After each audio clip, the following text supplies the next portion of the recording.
ગુજરાતના પાટનગર ગાંધીનગર સ્થિત જીવરાજ મહેતા ભવન ખાતે રાજ્યના શિક્ષકો દ્વારા જ્ઞાન સહાયક ભરતીમાં કાયમી કરવા માટે રજૂઆત કરવામાં આવવાના હોવાથી સરકારે આ શિક્ષકોને એકત્રિત થાય તે પહેલા જ પોલીસ દ્વારા ધરપકડ કરવામાં આવી હતી, જેને લઈને શિક્ષકોમાં રોષ જોવા મળી રહ્યો છે। સરકારની નીતિઓ ખાનગીકરણ કરવાની હોવાનું શિક્ષકોએ જણાવ્યું હતું।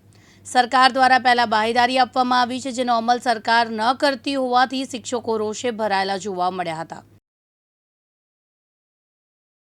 ગુજરાતનું પાટનગર એવા ગાંધીનગરમાં આજે શિક્ષકોએ હલ્લાબોલ કરવાના હતા। હલ્લાબોલનું મુખ્ય કારણ એ હતું કે એમની જ્ઞાન સહાયકમાં જે ભરતી કરવાની છે તેમાં જોલચાલ થઈ છે અને એમાં પણ રાત રમત રમાઈ રહી છે, જેને લઈને આજે શિક્ષકો એકત્રિત થવાના હતા, પરંતુ સરકારને ડર લાગી ગયો, બીક લાગી અને એ લોકો શિક્ષકો અહીંયા જમા થાય જીવરાજ મહેતા ભવન આગળ એ પહેલાં જ તેમને ડિટેન કરવાનું ચાલુ કરી દીધું।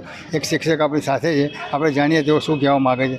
સાહેબ, તમે ક્યાંથી આવ્યા? હું નર્મદા જિલ્લા તિલકવાડા તાલુકો ફતેપુર ગામથી આવું છું। સાહેબ, આજે બધા એકત્રિત થવાના હતા શિક્ષકો, એમને પોલીસ અગાઉથી ડિટેન કરી રહી છે, એની પાછળના કારણો શું છે અને તમારી માંગ શું છે? કારણ તો એ છે કે જો બધાને ભેગા થવા દે તો અહીંયા જગ્યા પણ ખૂટી જાય એટલા શિક્ષકો આવવા તૈયાર છે, પણ બધા ડિટેન થવાની બીકે કેટલાક તો ઘરવાળા હોય, કેટલીક લેડીઝ એવી છે જેમના નાના છોકરા હોય, અહીંયા બેસાડી દે તો છોકરાઓનો પ્રોબ્લેમ એમની માટે ઊભો થાય છે। તો સરકારનું જે છે કે પોલીસને આગળ કરી દે છે અને જે હકીકતમાં લોકશાહીની માંગ પ્રમાણે જે માંગ કરવી જોઈએ એ કરવા દેતી નથી। શું માંગ છે? કાયમી શિક્ષકની ભરતી કરો, કારણ કે એક વ્યક્તિ જ્યારે ભણે છે ત્યારે એ MA BEd 10-12 વર્ષ સુધી એ શિક્ષક થવાના સપના જોઈને ભણતો હોય છે અને જ્યારે બધું જ કમ્પ્લીટ કરીને જ્યારે કાયમી શિક્ષક માટે તૈયાર થતો હોય ત્યારે એની પાસે માત્ર 11 મહિનાનો કરાર હોય છે અને એમાં પણ વેકેશનનો પગાર તો નહીં છે। સરકારે તો બાંહેધરી આપી હતી ને, એમાં સરકાર ખોટી કેમ પડી? બાંહેધરી આપી છે તો આજની તારીખમાં જૂન મહિનો આવી ગયો છે તો એની ભરતી થવી જોઈતી હતી, આજે 15ની ઉપર તારીખ થઈ ગઈ છે, સરકારની બાંહેધરી ખોટી જ પડી છે।